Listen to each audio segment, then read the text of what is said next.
Okay. Item G2, Chief Officer Report and Activity Summary. We don't have the chief this evening. Do you have anything to comment on, Eric? The only thing he wanted to make sure that wasn't in his report was they are going to be vacating their temporary administrative offices that were located at 1600 Los Gamos, just right down the road from us by the Y. As of August 24th, they will be moved into the new Public Safety Center in Central Centerville. So it's a bummer because I sure did like having them so close by, but it is what it is. Yeah, understood. Okay, does anyone have any questions for Eric or comment on the chief's report? I understand we had at least one firefighter out on a extended, it was Caesar, right? Out on an extended call fighting Yes. fires? Okay. Yes, he joined a Santerfell team along with firefighters from a few other stations across the county to form a strike battalion. And they kind of jumped all over Northern California for 14 days. Got it. Okay. He was out for 2 weeks straight? Yep. Wow. Okay. All right. Anybody else have any comments or questions on the chief's report? And we have a comment from the public. Stephen? Yeah, 1 second.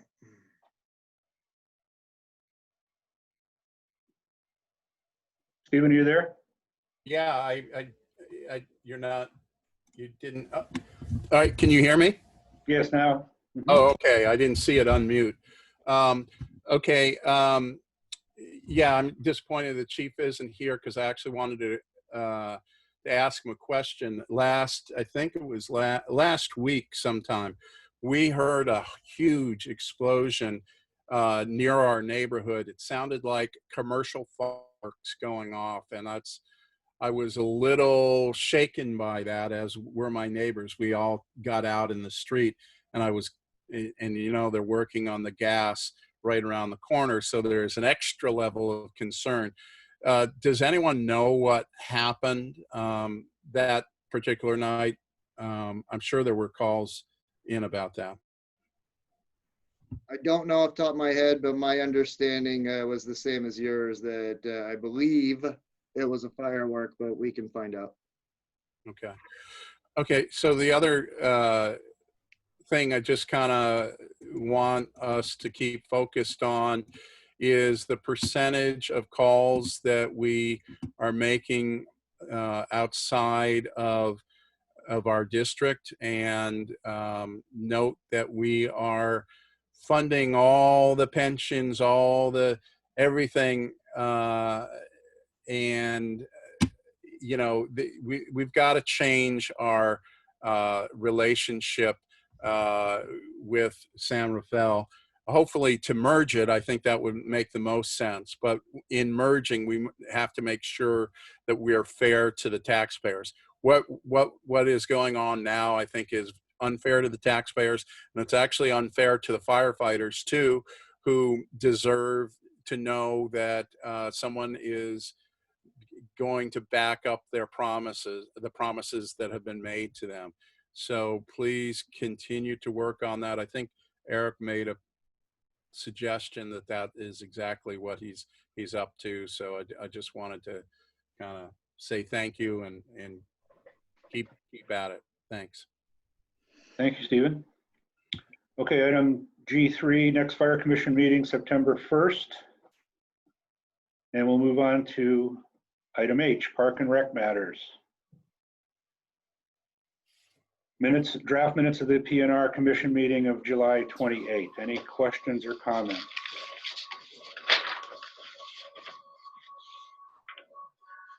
Nothing from the board? Okay. Public. Yeah, 1 second.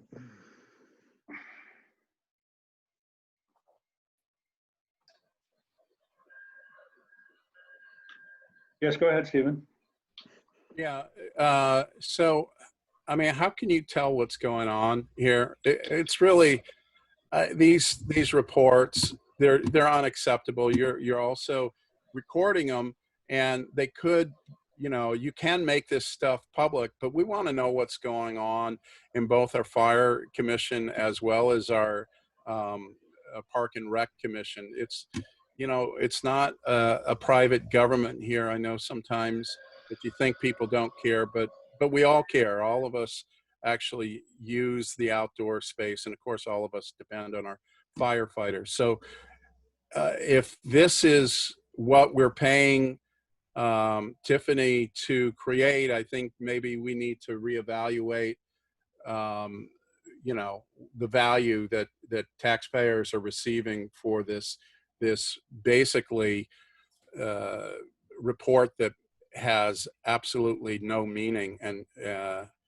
but maybe it's designed to create obfuscation. I don't know, but I would hope not. Okay, understood. Thank you. Okay, we'll move on to the P&R maintenance activity report. Luke? Thanks, Jeff.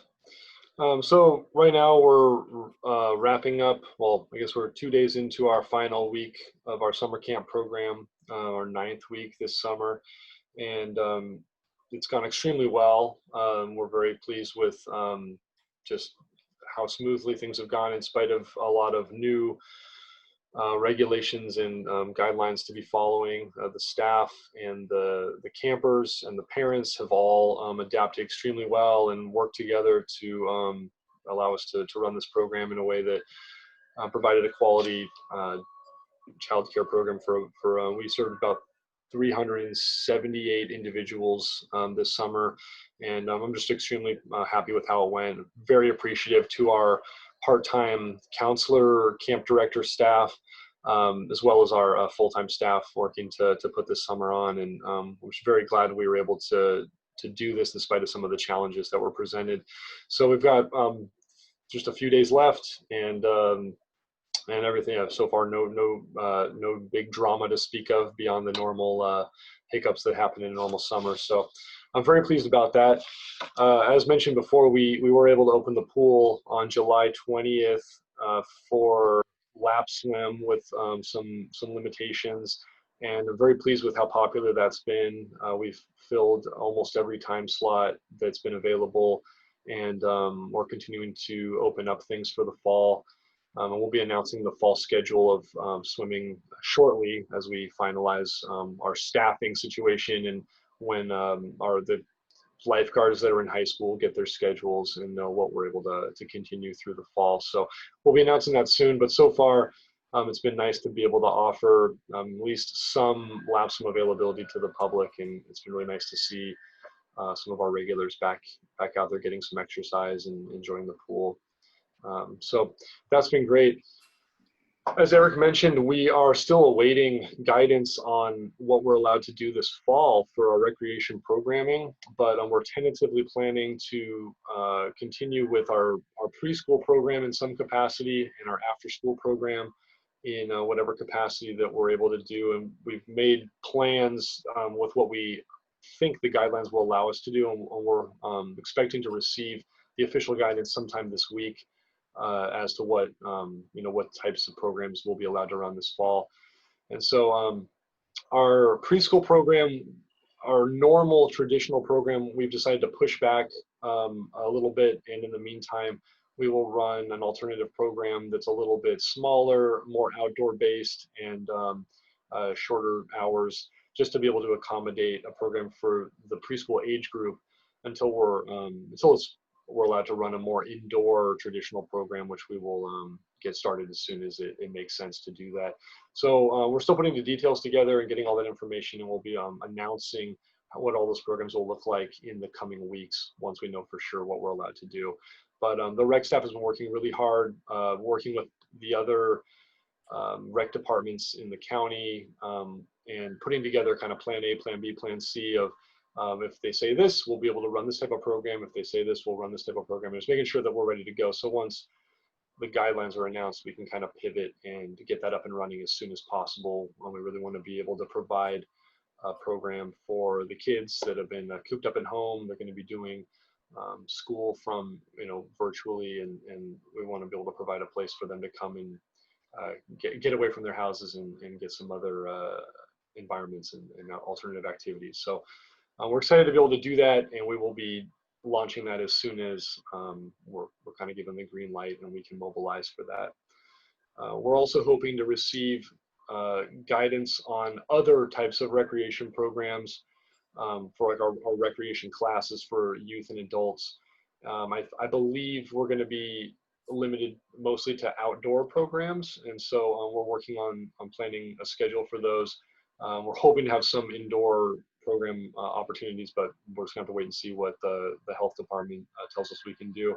So we're working with our instructors to see what we can do, and regardless, we'll have some outdoor stuff going on this fall, as well as some virtual classes being offered for some of our indoor programs. So all of that's being worked on and will be announced in the coming weeks, and the staff have been working hard to put together our fall offering of programs and classes to be able to do as much as we can with the limitations in place. On the parks maintenance side of things, our big priority right now is cleaning out, moving out of the current park shop facility to prepare for moving into our temporary workspace that we'll be using during the demolition and construction of the new parks maintenance facility. So we've been hard at work cleaning out, boxing up, getting rid of and getting things stored and ready to move into our new space for that. It's been a big task, but it's going smoothly so far. And I feel like we're on track to be able to make that happen in time to get that area cleaned up in time for things to be, for the demolition. We've also been monitoring the open space during this shelter in place time. There's been a lot of increased activity on the trails, which has been great to see so many people, including lots and lots of seniors and all ages out utilizing our trails, making use of the open space, exploring what our backyard has to offer out here. But we've also seen some hazards showing up as a lot of rope swings, a lot of bike jumps being built, and things that present a liability to the district. So the park staff's been monitoring all of that regularly. We've been adding signage to places to make sure that the trails are being used correctly as to how they were designated. And we've been having to take out some of the fun but dangerous hazards that have been popping up here and there. So that's kind of been a constant monitoring situation, but going well. And upcoming projects, besides moving into our temporary workspace for the coming year, we're making some repairs to the community center, doing a big deep clean that we do every year after our summer camp program ends, as well as reviving the park after all of the use. We'll be doing some turf maintenance, some patio maintenance, and just getting the community center cleaned up for the next season of activities and programs, which we have a small window to do that between when the camps end and when our next programs start up, that we try to get as much done as we can and kind of get everything revived for the next season. So that's what staff have been doing, and it's been going well, and it's going to be a busy next few weeks. But are there any questions? Oh, sorry. Anyone from the board have questions for Lou? Nothing. Okay, I have a question. Putting up signage to keep mountain bikers from using paths, how effective is that? That's a great question, Jeff. I think on the one hand, so with the new Pawnee Trail, we've seen a huge increase in mountain biking on the trails in general. And what we found is there are some trails that have just some social trails up that weren't being used much, but with all of the increased mountain biking activity, bikers are dropping into trails from way up high that they didn't used to have good access to. And they're coming down not knowing that these trails eventually meet up with hiking only trails farther down. They're sort of unofficial social trails that eventually connect with official trails. So the bikers aren't doing anything necessarily wrong. They don't know what trail they're on, or that this can eventually connects, and they end up at a spot that's a hiking only spot. So it wasn't an issue before. We weren't seeing that kind of activity, but now with all the increased activity, it's just a matter of informing them this is a trail that is for hiking only versus biking only. Some people may not look at the signs, they may not pay attention or obey them, but I think a lot of people are just ignorant that these are hiking only trails, because the trail map's not super clear, because some of these trails are unofficial, and it's just a new phenomenon with all the good access that's been provided by the new trail situation. So Understood. we're just trying to do our part to at least people that will follow the rules, they now know what they are. So Right. So I'm sorry, Josh, go ahead. I'm just wondering, if somebody's going 60 miles an hour down a trail and they see a sign that says, hey, by the way, you can't go here, what's their alternative?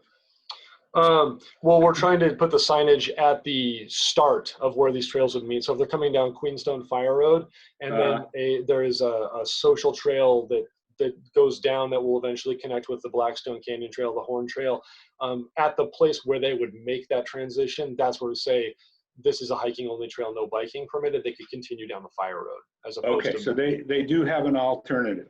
Absolutely. So it'd be at the transition, not somewhere random down at the middle of the trail. Yeah. Okay, thank you. That answers my Fine. question too. No. No, that answers my question. Oh, got it. Okay, any other questions from the board? From the public? One second. Yes, Stephen. Yeah. So yes, I have a number of points. First of all, with the camps, I'm glad they went well. I assume we have no health issues. I'd be curious if we did. I was concerned about it at the beginning of the summer, but it's now that we know more about this COVID, it seems like kids are really not susceptible. So maybe you can address that. The pool was a great disappointment to find that it was going to cost me $1,500 to do my normal swimming routines that I do every year in the pool, and it's particularly maddening that in years past that with the promotions we had a drop-in fee as low as a couple bucks for people from San Francisco. It seems like whoever figured out the pricing didn't really fully take into account the community needs first. In Petaluma, the drop-in fee for lap swimming is $7, just as a point of comparison. I know there's not a lot of pools open, so we're probably getting a lot of traffic, and I know you're not missing me in the pool, but I surely would like to be there, and I know other people would like to be there as well. With regards to the trails, yeah, it's great that we have a lot more trail use. It sounds to me from Luke's description is we're really lacking in very clear signage. I haven't been up there recently, so I don't know what's up there, but that's probably worthwhile looking at, and maybe even producing a map or having a secondary map. I do know most of my daily hiking happens in the main park, and I do know I have problems with kids all the time, young kids really mostly, racing their bikes through where seniors are walking, and there's dog walkers, and maybe we need to have some sort of speed limit in the flat accessible areas in the park. With regards to flat accessible areas, I think this is the prime area for seniors and people that have mobility issues, because it's a flat issue, it's fully shaded, and it's really the best part of the park. We don't have any benches there, as Linda points out whenever she's at these meetings, she still would like to have safety railings coming into the park, so she doesn't have to worry if it's slick there that she's going to fall down and break another hip. overall, I think you need to focus on a broader community needs, and I focus on the seniors because nothing ever seems to get done. We also asked for pickleball lines, very low cost improvement to our park. For some reason, we can't get the pickleball lines. So, I think you need to, there's a leadership issue here, and it needs to be taken seriously.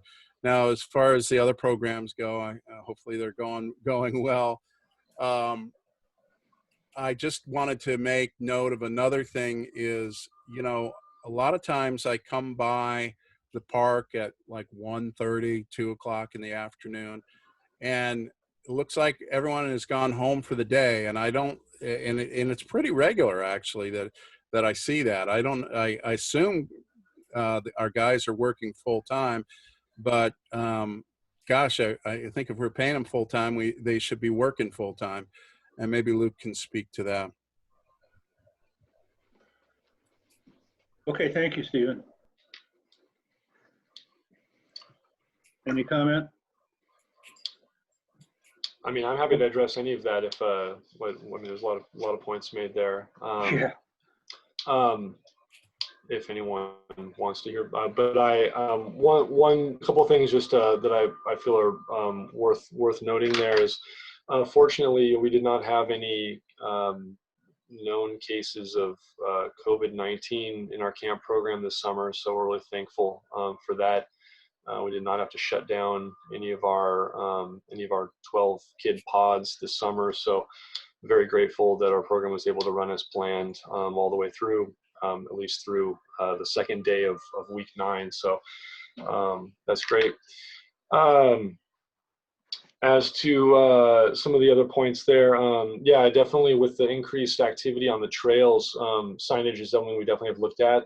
Thankfully, the new Pawnee, revived Pawnee improved trail does have a lot of amazing, really well listed signage up there, listing where the trails are and how that goes. And our trail map is pretty detailed. So the main thing has just been letting bikers know where the bikes are allowed and not allowed, now that there's a lot of better access. And also with the influx of e-bikes, the electric assist bikes, a lot more people are getting up into the higher trails than they used to be able to access that. So we're just dealing with a lot more traffic on trails we didn't used to have bikes on, because of just how hard it is to get up there.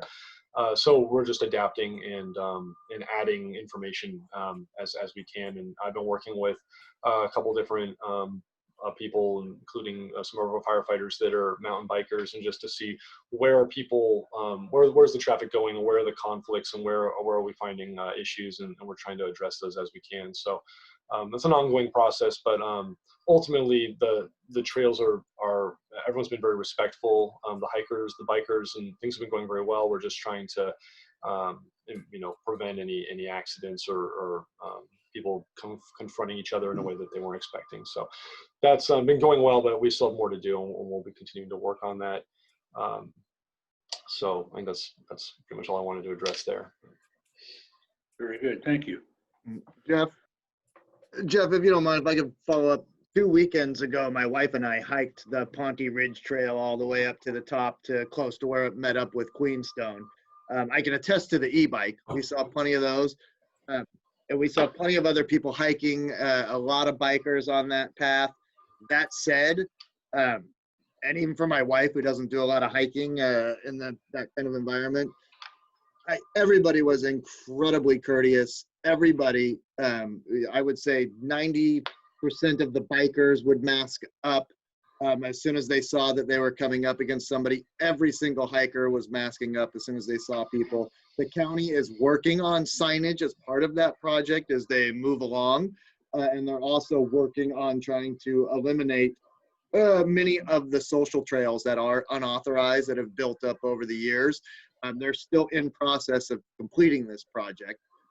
Building the trail itself was part one. It's a wonderful trail if anybody gets the chance to go up Ponte, and my experiences were incredibly positive with all of the run-ins we had with the people that were out there, just both from a conscientious standpoint, from the health perspective, as well as bikers really slowing down, staying out of the way. My wife and I were certainly trying to find spots to step over whenever we would see or hear them coming in either direction. So that was good. And they are starting with a lot of the signage the county is putting up as part of their project as well. So it is certainly coming along, but the project is certainly not done yet either. Where's the trailhead? There's two places that you can access that are simple. You can actually access it from the from the bike path, the Pacheco pathway that runs alongside 101. There's an opening there, or if you go to the top of Heatherstone where the water tank is, there is an opening there, and they have a lot of signage right there that says, points you in the right direction. And I also want to say I took a lot of time to look at some of the areas where they had done work to the old Ponte Fire Road.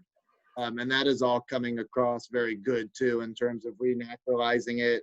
They're closing it off and things like that. So the work is coming along pretty well. Got it.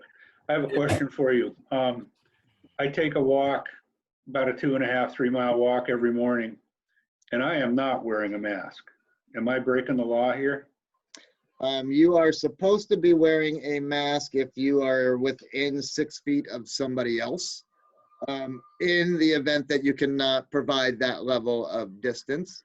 I don't know that you are breaking the law per se, because the law says that you don't need to wear one when you are exercising, but it seemed to be the very common practice when you can't maintain 6 feet. And not to mention, our encounters were seconds. They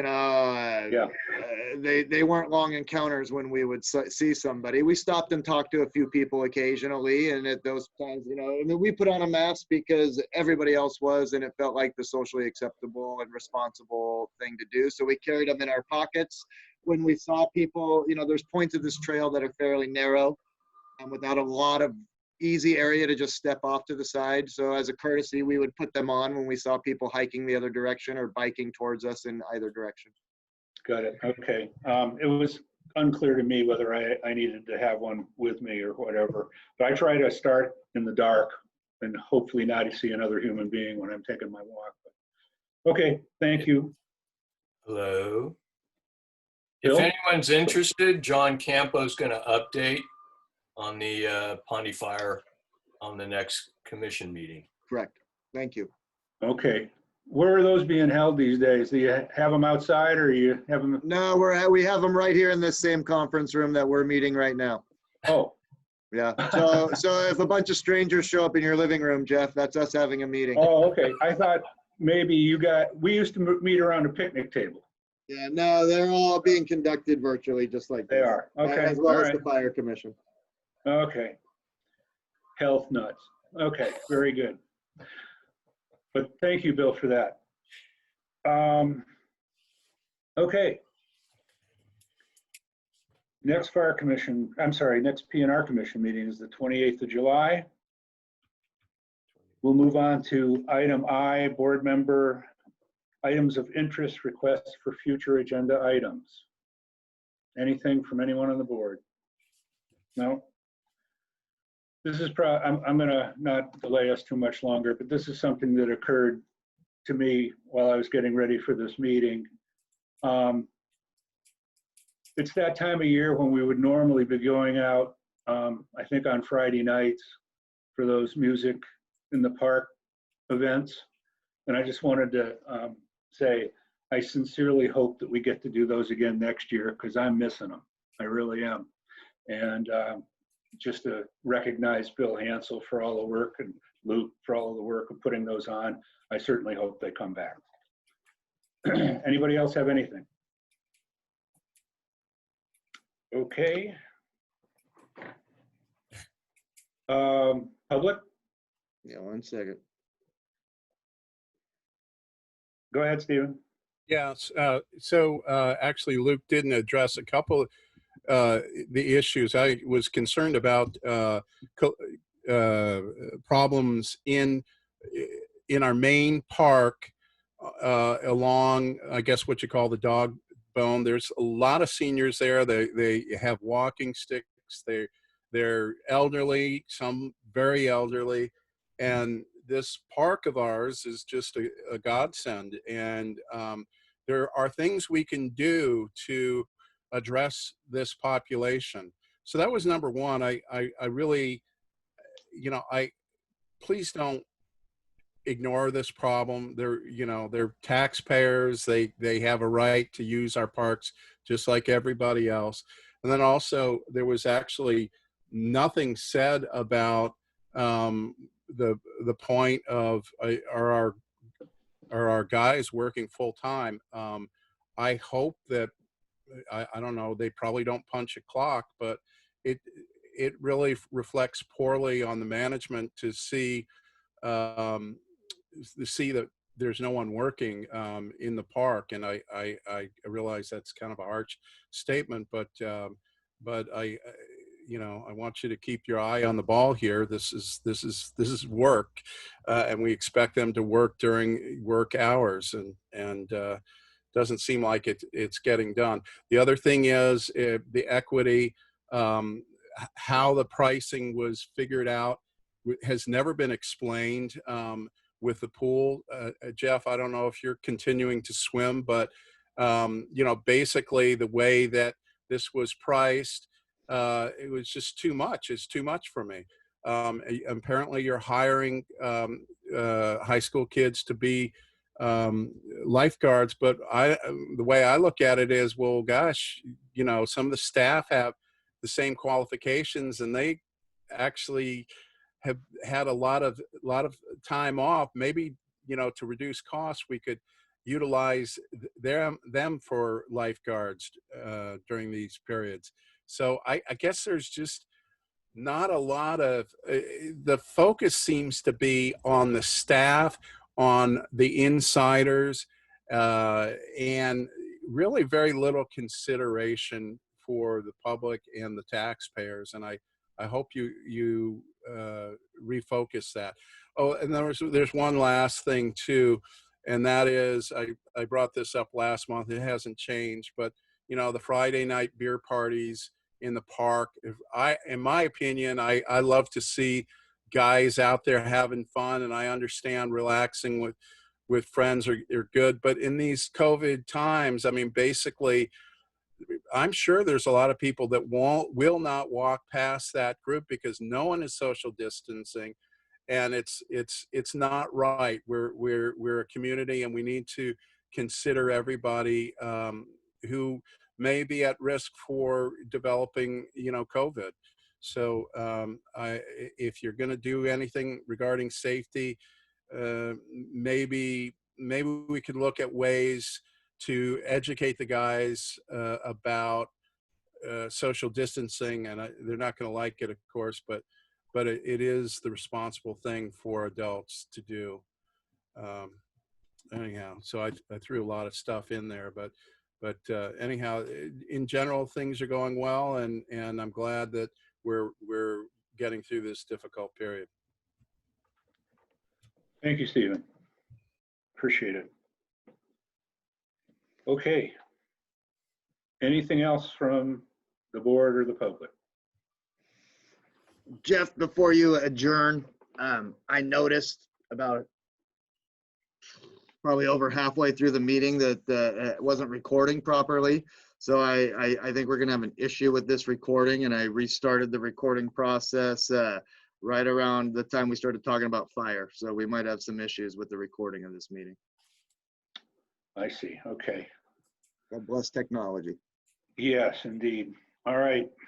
Well, I guess we're just going to have to redo that portion of the meeting. Let's start all over again.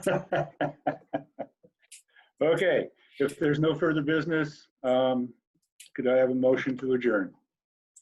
A motion to adjourn. Okay. Sivan and Leah. Okay. One.